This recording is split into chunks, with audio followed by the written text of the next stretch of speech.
කොටස් මිලදී ගැනීම හා විකිණීම. ඔබ හොඳ කොටසක් තෝරාගෙන තිබෙනවා යයි සිතමු. දැන් මේක මිලදී ගන්නේ කොහොමද?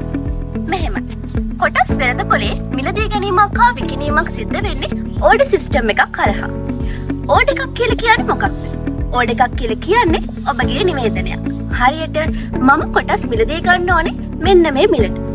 ඊට පස්සේ ඒක බ්‍රෝකර් කෙනෙක් හරහා කොළඹ ස්ටොක් එක්ස්චේන්ජ් එකට යවනවා. ඕඩර්ස් වර්ග දෙකක් හඳුනා ගන්න පුළුවන්. පළවෙනි එක මාකට් ඕඩර්. ඒ කියන්නේ වෙළඳපොලේ පවතින નિયમિત මිලක් යටතේ ක්ෂණිකව ඔබට මිලදී ගැනීම හා විකිණීම සිද්ධ කරන්න පුළුවන්. ඒ වගේම මේකේ ප්‍රයිස් කන්ට්‍රෝල් එකක් ක්‍රියාත්මක වෙන්නේ නැහැ. දෙවෙනි වර්ගය තමයි ලිමිට් ඕඩර්.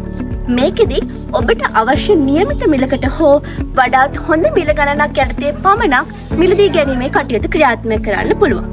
උදාහරණයක් වශයෙන් රුපියල් 50කට මෙතරම් කොටස් ප්‍රමාණයක් මිලදී ගන්න යනුවෙන්.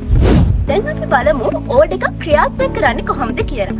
මේක ඔයාලට CSC මොබයිල් ඇප් එක හරහා හෝ ඔබගේ නියෝජිතයා හරහා සිදු කරන්න පුළුවන්. ඊළඟට අපි බලමු ඕඩර් එක්සිකියුෂන්. ඕඩර් එකක් එක්සිකියුෂන් වෙනවා කියන්නේ ඔයාලගේ ඕඩර් එක මැච් වෙනවා නම් අපිට කියන්න පුළුවන් ඒක එක්සිකියුෂන් වෙනවා. එහෙම නැත්නම් ඒක queue එකේ තියන්න වෙනවා. ඔයාලට පුළුවන් ඔයාලගේ ඕඩර් එක මොඩිෆයි කරන්න, ඒ වගේම කැන්සල් කරන්න.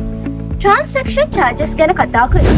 කොටස් වෙළඳපොලෙන් මිලදී ගැනීමක් හා විකිණීමක් සිදුවන සෑම අවස්ථාවකදීම ඔයාලට සිද්ධ වෙනවා කොළඹ ස්ටොක් එක්ස්චේන්ජ් එකට, සෙන්ට්‍රල් ඩිපොසිටරි සිස්ටම් එකට සහ ඔබගේ නියෝජිතයාට යම්කිසි ගෙවීමක් සිද්ධ කරන්න. ඒ වගේම ඔයාලගේ මුල්ම ඕඩර් ක්‍රියාත්මක කරන්නේ කොහොමද?